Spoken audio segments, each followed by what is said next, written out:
یہ بات اتر جائے کہ سارے انسانوں کی ضرورتوں کو پورا کرنے والا کون ہے؟ اللہ۔ حفاظت کرنے والا کون ہے؟ اللہ۔ نقصان سے بچانے والا کون ہے؟ اللہ۔ ہم سب کس کے محتاج ہیں؟ اللہ کے۔ یا ایھا الناس انتم الفقراء الی اللہ واللہ هو الغنی الحمید۔ اے لوگو، تم سب کے سب فقیر ہو اور غنی کون ہے؟ اللہ۔ سب محتاج ہیں، سب محتاج ہیں، اور صمد کون ہے؟ اللہ۔ سب ضعیف ہیں اور قوی کون ہے؟ اللہ۔ سب عاجز ہیں اور قادر کون ہے؟ اللہ۔ کس کو راضی کرنا ہے؟ کس کو راضی کرنا ہے؟ کس سے محبت کرنی ہے؟ والذین آمنوا اشد حبا للہ۔ جو ایمان والے ہوتے ہیں انہیں سب سے زیادہ محبت کس سے ہوتی ہے؟ اللہ سے۔ ہاں، ہم قدم قدم پہ کس کے محتاج ہیں؟ اللہ کے۔ بولنے میں، سننے میں، کھانے پینے میں کس کے محتاج ہیں؟ اللہ کے۔ چبانے میں، نگلنے میں کس کے محتاج ہے؟ اللہ کے۔ سانس لینے اور نکالنے میں کس کے محتاج ہے؟ اللہ کے۔ نیند آنے اور بیدار ہونے میں کس کے محتاج ہے؟ اللہ کے۔ تو کس کی طرف رجوع کرنا ہے؟ کلکم جائع الا من اطعمته فاستطعمونی اطعمکم۔ اللہ فرماتے ہیں تم سب کے سب بھوکے ہو، میں کھلانے والا ہوں، میرے سے مانگو میں تمہیں کھلاؤں گا۔ کلکم عار الا من کسوته فاستکسونی اکسکم۔ تم سب کے سب ننگے ہو، میں پہنانے والا ہوں، میرے سے مانگو میں تمہیں پہناؤں گا۔ کلکم ضال الا من ہدیتہ فاستہدونی اہدکم۔ تم سب کے سب گمراہ ہو، راہ سے ہٹے ہوئے ہو، اللہ فرماتے میں راہ دکھانے والا، میرے سے مانگو میں تمہیں راہ دکھاؤں گا۔ فَفِرُّوا إِلَى اللَّهِ۔ اے دنیا کے انسانوں دوڑ لگاؤ کس کی طرف؟ اللہ کی طرف۔ مال کی طرف نہیں، مال والوں کی طرف نہیں، حکومتوں کی طرف نہیں، حکومت والوں کی طرف نہیں، بلکہ حکومت والے بھی، مال والے بھی دوڑ لگائیں کس کی طرف؟ اللہ کی طرف۔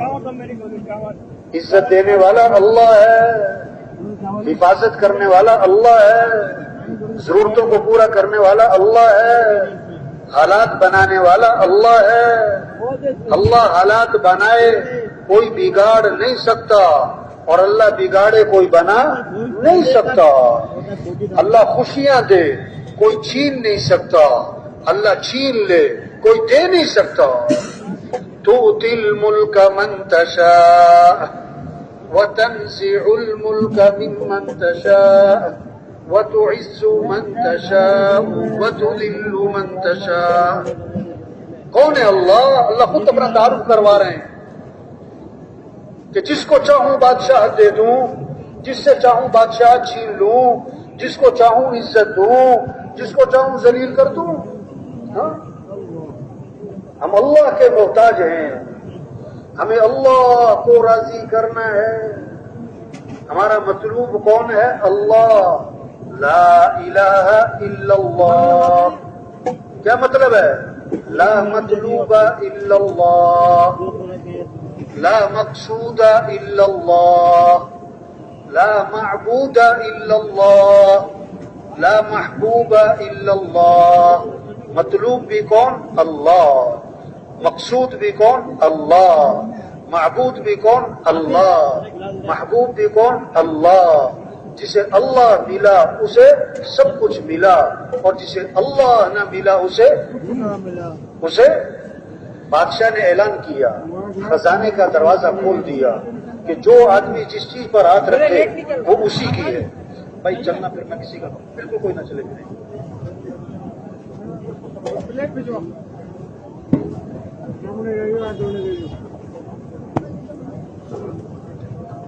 بادشاہ نے خزانے کا دروازہ کھول دیا اور اعلان کیا کہ جو آدمی جس چیز پر ہاتھ رکھ دے وہ اسی کی ہے.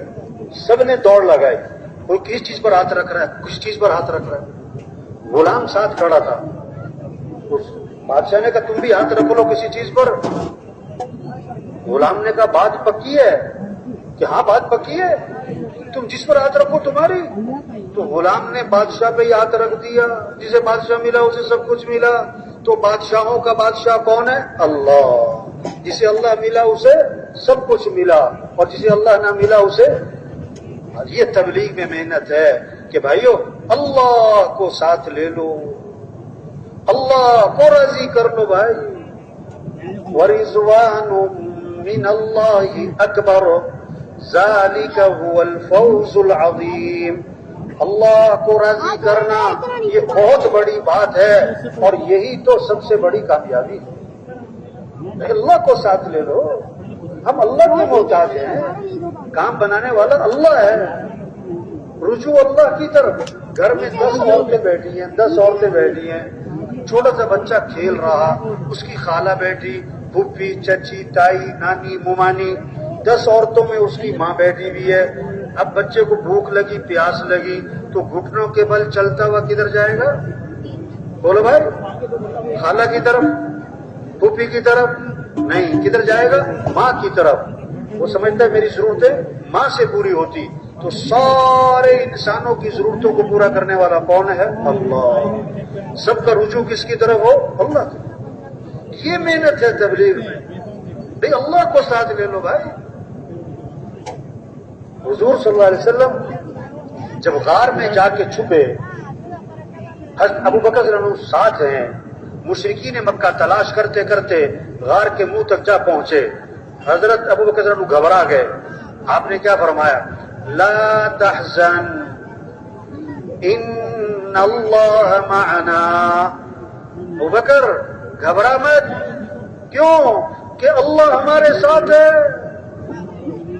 اور کتنی خوبصورت بات فرمائی, ما ظنک باثنین اللہ ثالثہما. ان 2 کے بارے میں تیرا کیا گمان جن کا تیسرا اللہ ہو. جن کا تیسرا. آپ صلی اللہ علیہ وسلم درخت کے نیچے آرام فرما رہے ہیں, آپ کی تلوار لٹکی ہوئی ہے. ایک کافر آیا, اس نے تلوار ہاتھ میں لے لی, آپ کی آنکھ کھلی تو تلوار لے کر سامنے کھڑا ہے, اور آگے سے کہتا ہے من یمنعک منی. آپ کو آج میرے سے کون بچائے گا؟ اللہ کے نبی نے فرمایا اللہ. اس نے پھر کہا من یمنعک منی, کون بچائے گا؟ فرمایا اللہ. فسقط السیف من یدہ, تلوار اس کے ہاتھ سے چھوٹ گئی. اللہ کے نبی نے تلوار ہاتھ میں لی, فرمایا اب تو بتا کہ تجھے کون بچائے گا. انہوں نے کہا اب تو بڑے بھلے آدمی ہیں. داعی انتقام نہیں لیتا ہے, داعی کا جذبہ ہدایت کا ہے. اللہ کے نبی نے فوراً اس کو دعوت دی. موسیٰ علیہ السلام اپنی قوم کو لے کر نکلے. آگے آ گیا دریا, پیچھے آ گیا فرعون کا لشکر, درمیان میں قوم پوری. تو قوم نے کہا انا لمدرکون. موسیٰ مارے گئے, پکڑے گئے. آگے جائیں تو پانی میں ڈوبے, پیچھے جائیں تو فرعون کا لشکر مارے, ہم تو مر گئے. تو موسیٰ علیہ السلام نے فرمایا کلا, ہرگز نہیں. کیوں؟ ان معی ربی سیہدین, بے شک میرے ساتھ میرا رب ہے اور وہ کوئی نہ کوئی راستہ نکالے گا. تو حفاظت کرنے والا کون ہے؟ اللہ. ہم سب کس کے محتاج ہیں؟ ہمیں کس کو راضی کرنا ہے؟ ہمیں کس سے محبت کرنی ہے؟ ہمیں کس کی طرف رجوع کرنا ہے؟ کس کی طرف دوڑ لگانی ہے؟ یہ محنت ہے تبلیغ میں. بھائی اللہ کو راضی کر لو, اور اللہ کو راضی کرنے کے لیے اور اللہ کو ساتھ لینے کے لیے کیا ہے؟ حضرت محمد مصطفیٰ صلی اللہ علیہ وسلم کی اتباع کر لو بھائی. اللہ تک پہنچنے کا ایک ہی راستہ ہے, نبی کی اتباع. نبی کا طریقہ، نبی والی زندگی، نبی والے اعمال، اللہ نے ساری خیریں، ساری برکتیں، ساری بھلائیاں حضرت محمد مصطفیٰ صلی اللہ علیہ وسلم کی اتباع میں، آپ کے طریقوں میں، آپ کی سنتوں میں، آپ والے اعمال میں چھپا کے رکھ دی۔ سب سے اونچی شان والے ہمیں نبی دیے۔ آپ ایک سفر میں ایک کنویں کے پاس سے گزر ہوا، کنویں کا پانی کڑوا، نمکین اور کھارا، آپ صلی اللہ علیہ وسلم نے اپنا لعاب مبارک اس کنویں میں ڈالا تو آپ کے لعاب کی برکت سے کڑوا پانی میٹھا ہو گیا۔ ان نبی کی اتباع کرنی، ان نبی کے دامن کو پکڑنا ہے۔ ایک صحابی آئے، عرض کے حضور میرا اونٹ بھی دک گیا، بے قابو ہو گیا، رسی توڑوا لی، باغ پہ قبضہ ہے، کسی کو قریب نہیں آنے دیتا، جو جاتا ہے اس کو کاٹنے کو پڑتا ہے۔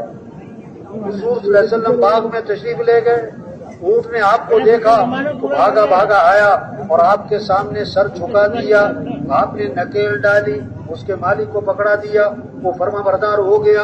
صحابہ نے عرض کیا حضور یہ اونٹ آپ کو پہچانتا ہے؟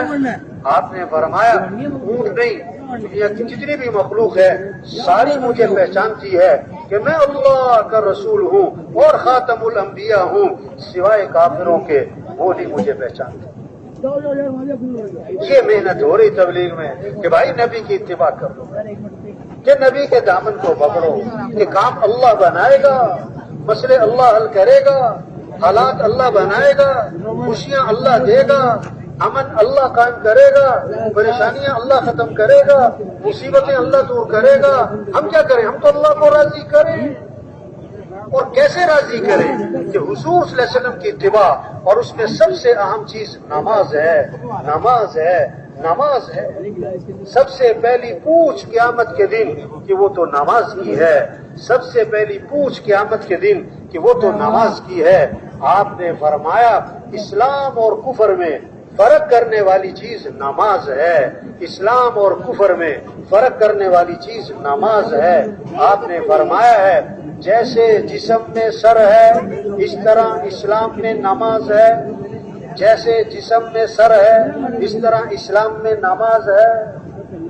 آپ صلی اللہ علیہ وسلم نے فرمایا نماز میری آنکھوں کی ٹھنڈک ہے۔ کسی نے خواب میں دیکھا کہ حضور صلی اللہ علیہ وسلم کی آنکھیں سرخ ہو رہی ہیں، سرخ خون کی طرح۔ کسی اللہ والے سے پوچھا کہ اس کی تعبیر کیا ہے؟ میں نے آپ کی زیارت کی ہے لیکن آنکھیں سرخ ہیں، یہ کیا بات ہے؟ فرمایا بالکل ٹھیک دیکھا ہے۔ حضور صلی اللہ علیہ وسلم کا ارشاد ہے نماز میری آنکھوں کی ٹھنڈک ہے۔ آج نماز پڑھنے والے تھوڑے ہیں اور نہ پڑھنے والے، بولو بھائی، نہ پڑھنے والے۔ اب یہ جو نماز نہیں پڑھ رہے یہ ٹھنڈک پہنچا رہے کہ تکلیف پہنچا رہے؟ یہ محنت ہے تبلیغ میں۔ تو سب نیت کریں ہر مسلمان کو نمازی بنانا ہے انشاءاللہ۔ ہر مسلمان کو کیا بنانا ہے بھائی؟ یہ محنت ہے۔ اذان ہو تو بازار بند ہو جائیں، اذان ہو تو دفتر بند ہو جائیں، اذان ہو سارا کام بند، سب مسجد، ہمارا ڈاکٹر مسجد میں جائے، ہمارا وزیر مسجد میں جائے، ہمارا وکیل جج مسجد میں جائے، ہمارا مزدور غریب امیر سب مسجد۔ ہم مسلمان ہیں، ہم اللہ کو ماننے والے ہیں، اللہ کو ماننا ہے تو اللہ کی ماننی ہے۔ ہم قرآن کو ماننے والے، ہم نبی کو ماننے والے، جو نبی کو مانتا ہے وہ نبی کی بھی مانے، جو قرآن کو مانتا ہے وہ قرآن کی مانے۔ اور اس کی سب سے پہلی چیز نماز ہے، نماز ہے، نماز ہے۔ ہر مسلمان نماز پڑھا ہے۔ آپ نے فرمایا جو فجر کی نماز پڑھے گا اور پھر ظہر کی نماز پڑھے گا اللہ فجر سے لے کر ظہر تک کے اس کے گناہ معاف کر دے۔ عصر پڑھے گا عصر تک کے معاف، مغرب پڑھے گا مغرب تک کے معاف، عشاء پڑھے گا عشاء تک کے معاف۔ اور حدیث میں آتا ہے جس نے عشاء کی نماز جماعت سے پڑھ لی پھر فجر کی نماز جماعت سے پڑھ لی ساری رات عبادت کا ثواب ملے گا۔ ساری رات کس کا؟ حدیث میں آتا ہے فجر کی نماز میں اور عصر کی نماز میں فرشتوں کی تبدیلی ہوتی ہے. فرشتے انسان کے ساتھ لگے ہوئے ہیں، اس کا عمل لکھتے ہیں، سچ بول رہا ہے کہ جھوٹ بول رہا ہے، صحیح دیکھ رہا ہے غلط دیکھ رہا ہے، کہاں زندگی گزر رہی ہے، کیا کما رہا ہے، کہاں خرچ کر رہا ہے، کیا بول رہا ہے، کیا سن رہا ہے، کیا دیکھ رہا ہے، کیا کما رہا ہے، کہاں خرچ کر رہا ہے. کسی نے نا دعا مانگی کہ اللہ مجھے کرامن کاتبین دکھا، وہ فرشتے جو عمل لکھتے ہیں. ایک دن خواب میں اس نے دیکھا کہ دو بزرگ ہیں، سفید کپڑے، سفید داڑھی، رجسٹروں کا ڈھیر، ہاتھ میں کاغذ قلم. آواز آئی یہ ہے کرامن کاتبین. وہ تو بڑا خوش ہوا، بھاگا گیا، السلام علیکم. انہیں قلم اٹھائی لکھ لیا السلام علیکم. یہ بھی لکھ لیا. انہیں پھر قلم اٹھائی، یہ بھی لکھ لیا. تو کچھ بھی نہیں چھوڑتے ہو. ہمیں قلم اٹھائی، کچھ بھی نہیں چھوڑتے ہو. فرشتے ہیں. حدیث میں آتا ہے فجر میں اور عصر میں فرشتوں کی تبدیلی ہوتی ہے. فرشتوں کی تبدیلی جو سائرات ساتھ رہے فجر میں چلے گئے، دوسرے آ گئے. اب فجر سے لے کر عصر تک ساتھ رہے، وہ عصر میں چلے گئے اور آ گئے. تو کیسی عجیب بات ہے. حدیث میں آتا ہے جب فرشتے واپس جاتے ہیں نا صبح کو، فجر میں جو عصر میں آئے تھے، تو اللہ فرماتے ہیں، اللہ فرشتوں سے دریافت فرماتے ہیں جب تم گئے تھے تو میرا بندہ کیا کر رہا تھا، اب تم واپس آئے ہو تو میرا بندہ کیا کر رہا تھا. دیکھو ہر آدمی کیا چاہتا ہے، محکمے میں کام کرتا ہے تو اس کی رپورٹ اوپر جائے تو اچھی رپورٹ جائے. کیا چاہتا ہے؟ رپورٹ کیا جائے، اچھی رپورٹ جائے گی تو میری ترقی ہوگی. اگر رپورٹ غلط چلی گئی تو بھائی مجھے تو چھٹی کرا دیں گے. تو ہر آدمی کی رپورٹ بنتی ہے بھائی ہر روز، اور ہر روز کی رپورٹ اوپر جاتی ہے. تو فرشتے جواب دیتے ہیں کہ اگر وہ پکا نمازی ہے نا تو فرشتے کہتے ہیں اللہ کل شام کو گئے تھے نا تو عصر کی نماز پڑھ رہا تھا، اب واپس آئے ہیں فجر میں تو فجر کی نماز پڑھ رہا تھا. واہ واہ کتنی اچھی رپورٹ گئی اس کی بھائی. اور اگر خدا نخواستہ بے نمازی ہے نا تو فرشتے کیا کہیں گے، کل شام کو گئے تھے تو بازار میں تھا یا دکان میں تھا یا کھیل کے میدان میں تھا، اور ابھی واپس آئے تو بڑا سو رہا تھا. رپورٹ کون سی گئی؟ بولو بھائی، رپورٹ اچھی گئی کہ خراب گئی؟ جب کسی کی خراب رپورٹ اوپر جائے گی تو حالات کیسے آئیں گے؟ پھر حالات کیسے آئیں گے؟ اچھے آئیں گے کہ خراب آئیں گے؟ اس کے لیے یہ محنت ہے تبلیغ میں. بھائی نماز پڑھو بھائی، دین سیکھو بھائی. ہم مسلمان ہیں. ہم کون ہیں بھائی؟ ہمارا تاجر تجارت کے مسائل کو سیکھے، ہمارا زمیندار زمیندارے کے مسائل کو سیکھے، ہمارا ڈاکٹر ڈاکٹری کے مسائل کو سیکھے. یہ محنت ہو رہی تبلیغ میں. حضور صلی اللہ علیہ وسلم نے فرمایا اس آدمی نے سودا خریدا، سودا بیچا، جس آدمی نے سودا بیچا، مال بیچا، کپڑا بیچا، کوئی چیز بیچی، اس میں کوئی نقص ہے، اس میں کوئی عیب ہے، اب اس نے وہ عیب خریدنے والے کو نہیں بتایا، وہ عیب خریدنے والے کو نہیں بتایا اور سودا بیچ دیا، تو یہ بیچنے والا اس پر فرشتوں کی لعنت ہوگی اور اللہ کا غضب ہوگا. 1000 روپے کی چیز 5000 کی بیچ لی، عیب چھپا کر کیا ہوگا؟ 5000 تو آئیں گے لیکن اللہ کا غضب بھی لائیں گے، فرشتوں کی لعنت بھی لائیں گے. تو 5000 کیا 5 کروڑ بھی کما لیتا. اگر فرشتوں کی لعنت پڑ رہی ہے اور اللہ کا غضب تیرے پہ نازل ہو رہا ہے، تیری زندگی میں آسانیاں نہیں دشواریاں آئیں گی، خوشیاں نہیں پریشانیاں آئیں گی، کام بنیں گے نہیں بگڑتے چلے جائیں گے. یہ محنت ہو رہی تبلیغ میں. ہر مسلمان دین کو سیکھ لے بھائی. جنازہ ہوتا ہے نا، پورا محلہ جنازہ پڑھنے آتا ہے، اور ایک بہت بڑا طبقہ ہے جس کو جنازے کی دعا بھی نہیں آتی. تو تبلیغ میں منت ہے، خوشامد ہے، پیچھے پھرنا ہے، ایک ایک کو سمجھانا ہے. بھائی دین سیکھ لو بھائی، دین سیکھ لو بھائی. ہم مسلمان ہیں، اسلام کو سیکھنا پڑتا ہے. بھی ڈرائیور ہیں تو بھائی گاڑی چلائے گا نا. اگر وہ کہ جی میں ڈرائیور ہوں مجھے گاڑی چلانی نہیں آتی، ارے کیسے ڈرائیور ہو بھائی؟ کہ جی میں ہوں تو درزی پر مجھے کپڑے سینے نہیں آتے، بھائی کیسے درزی ہو تم؟ ہوں تو میں مسلمان پر مجھے اسلام کی بنیادی چیزیں نہیں آتی. ارے 4 بچوں کا باپ ہو گیا, غسل کے برس نہیں آ رہے بھائی. 40 سال عمر ہو گئی, دعائے قنوت بھی نہیں آ رہی بھائی. ارے تبلیغ میں یہ محنت ہو رہی بھائی. دین سیکھو بھائی, قرآن کی تلاوت کریں. اللہ کا کلام ہے. قرآن کس کا کلام ہے؟ ہم کا کلام. گھر گھر قرآن کی فضا بن جائے.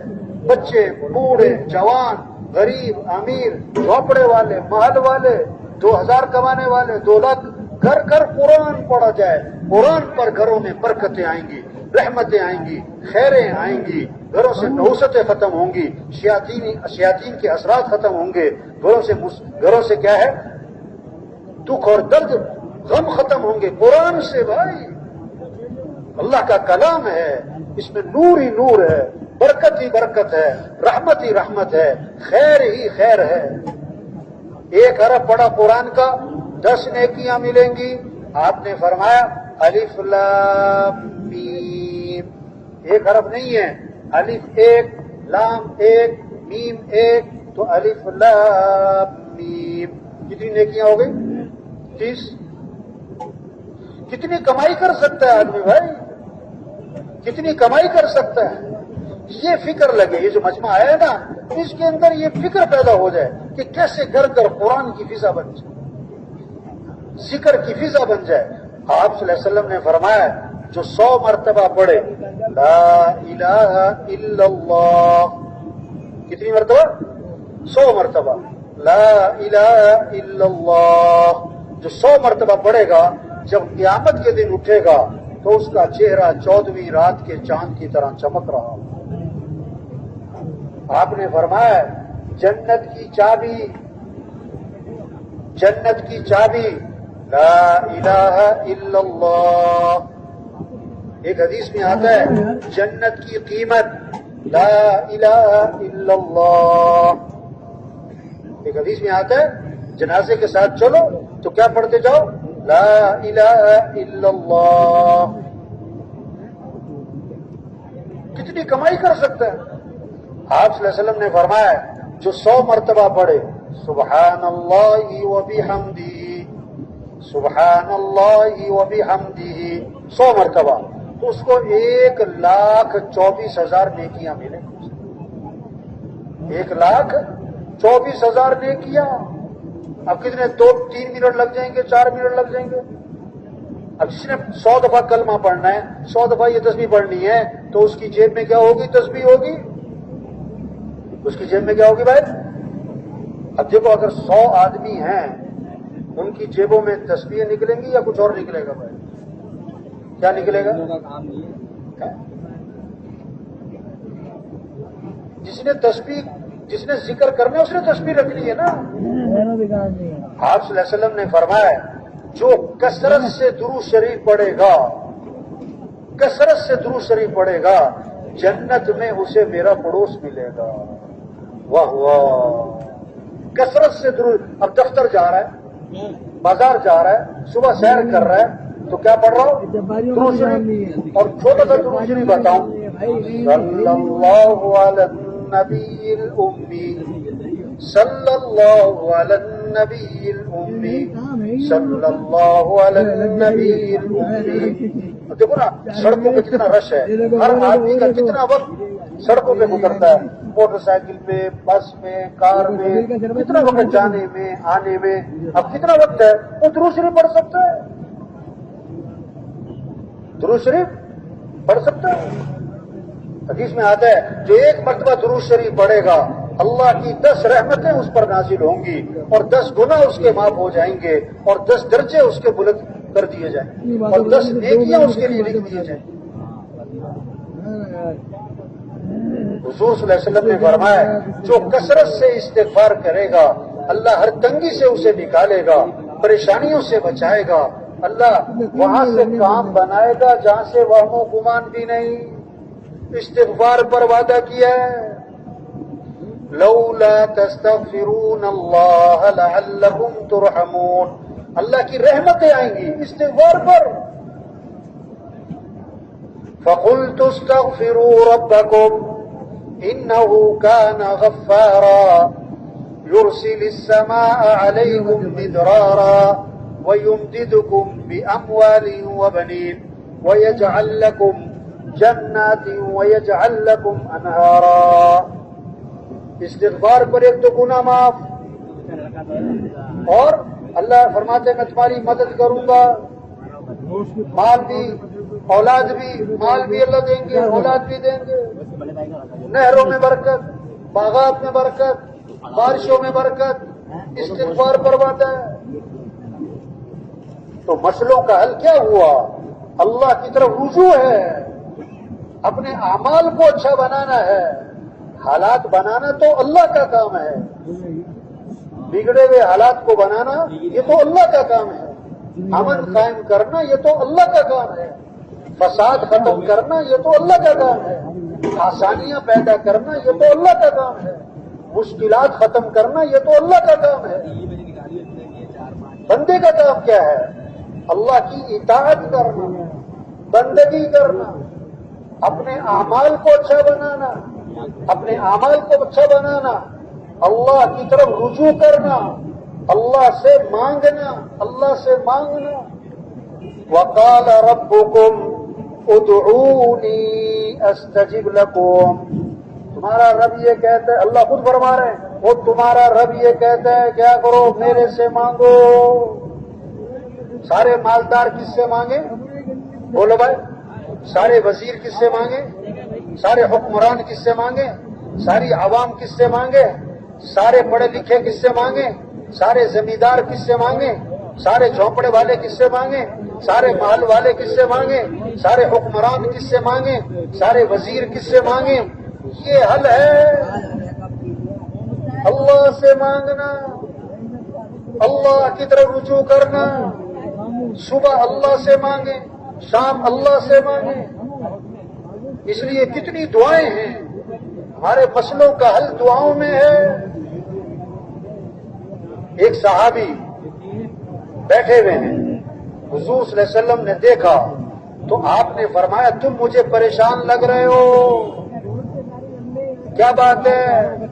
عرض کیا حضور صحیح پہچانا، مجھے بڑی پریشانی ہے اور قرضے بھی سر پہ چڑھے ہوئے ہیں. آپ نے کیا فرمایا؟ آپ نے پریشانیوں کا حل کیا بتایا؟ کہ فرمایا میں تمہیں ایک دعا بتاتا ہوں، میں تمہیں ایک دعا بتاتا ہوں، وہ دعا پڑھو، اللہ تمہاری پریشانیاں دور کریں گے. دعا سکھائی کیا؟ کہ یہ پڑھا کرو، اللہم انی اعوذ بک من الہم والحزن واعوذ بک من العجز والکسل واعوذ بک من الجبن والبخل واعوذ بک من غلبۃ الدین وقہر الرجال. 8 چیزوں سے پناہ مانگی. صبح 3 دفعہ پڑھیں، شام 3 دفعہ پڑھیں. صبح شام کی دعاؤں میں ہے 8 چیزوں سے بنا. وہ صحابی فرماتے میں یہ دعا پڑھتا رہا، میری پریشانیاں بھی دور ہو گئیں، میرے قرضے بھی ادا ہو گئے. اس پر آنا، اس پر لانا کہ سب اللہ سے مانگیں، سب اللہ کی طرف رجوع کریں، سب اپنے اعمال اچھے بنائیں، سب اللہ سے مانگنے والے بنیں. ہم اللہ کے محتاج ہیں، صبح شام اللہ کے محتاج ہیں، قدم قدم پہ اللہ کے محتاج ہیں، ہر آن ہر گھڑی اللہ کے محتاج ہیں، ہر حال ہر وقت اللہ کے محتاج ہیں. 1 منٹ میں 1 مرتبہ نہیں، 1 لمحے میں کروڑ مرتبہ، ارب مرتبہ، خرب مرتبہ ہم کس کے محتاج ہیں؟ اللہ کے محتاج. تو کس سے مانگنا ہے؟ بولو بھائی، کس سے مانگنا ہے؟ کیسی عجیب بات ہے. حضور صلی اللہ علیہ وسلم نے فرمایا من لم يسأل اللہ یغضب علیہ. جو اللہ سے مانگتا نہیں اللہ اس سے ناراض ہو جاتے ہیں. اس کا مطلب ہے جو اللہ سے مانگ نہیں رہا، جو دعاؤں کا اہتمام نہیں کرتا، یہ علامت ہے کہ اللہ اس سے ناراض ہے، اللہ اس سے ناراض ہے، اللہ اس سے ناراض ہے. ہم اللہ سے مانگیں، ہم اللہ کے محتاج ہیں. اللہ کو بندے کا مانگنا پسند ہے. حدیث میں آتا ہے اللہ کو یہ بات پسند ہے کہ اللہ سے مانگا جائے.